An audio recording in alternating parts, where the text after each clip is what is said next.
అధికారులు డుమ్మా కొట్టారు. పార్లమెంట్ ఎన్నికలను దృష్టిలో ఉంచుకొని తాండూరుకు నియోజకవర్గానికి పీఓలు, ఏపీఓలు, ఓపీఓలతో పాటు దాదాపు 1400 మంది అధికారులను నియమించారు. గత కొన్ని రోజులుగా వారికి శిక్షణ తరగతులు కూడా నిర్వహించారు.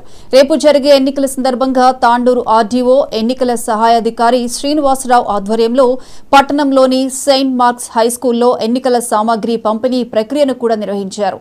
ఈ ప్రక్రియకు అధికారులు విధిగా హాజరు కావాలని ఆదేశించారు.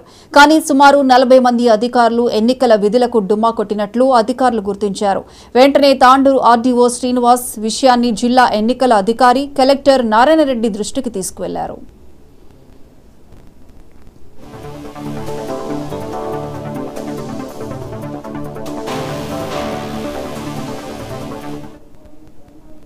దీంతో విధులకు హాజరు కాని అధికారులపై సీరియస్ యాక్షన్ తీసుకోవాలని నిర్ణయించినట్లు తెలుస్తోంది.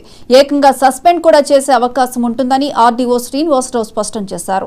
మరోవైపు విధులకు గైర్హాజరు అవుతున్న అధికారుల స్థానంలో రిజర్వ్గా ఉన్న ఏపీఓ, ఓపీఓలను నియమించేందుకు జిల్లా అసిస్టెంట్ కలెక్టర్ ఉమాహారతి చర్యలు తీసుకుంటున్నారని తెలుస్తోంది. ఇదిలా ఉండగా ఎన్నికల విధులకు గైర్హాజరైన అధికారుల సంఘటన తీవ్ర చర్చనీయాంశంగా మారింది.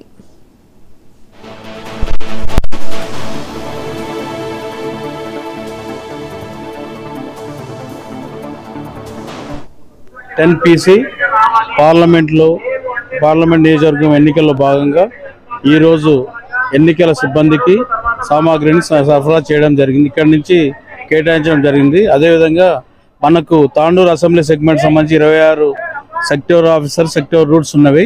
అదేవిధంగా క్రిటికల్ పోలింగ్ స్టేషన్ 54, 14 లొకేషన్స్ ఉన్నవి.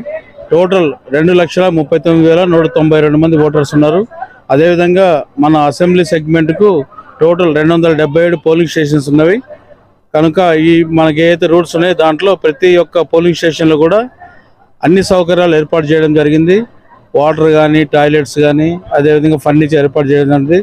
కనుక రేపు జరగబోయేటువంటి పార్లమెంట్ ఎన్నికలు ఉదయం 7 గంటల నుంచి సాయంత్రం 6 గంటల వరకు జరుగుతాయి. కనుక ప్రతి ఒక్కరు సహకరించి ఎలాంటి అవాంఛనీయ సంఘటనలు జరగకుండా పోలింగ్ పర్సెంటేజ్ పెంచి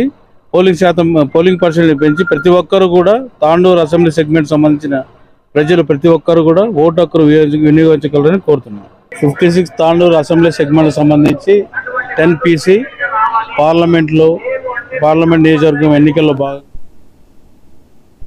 సార్వత్రిక ఎన్నికల నేపథ్యంలో పల్నాడు జిల్లా నర్సరావు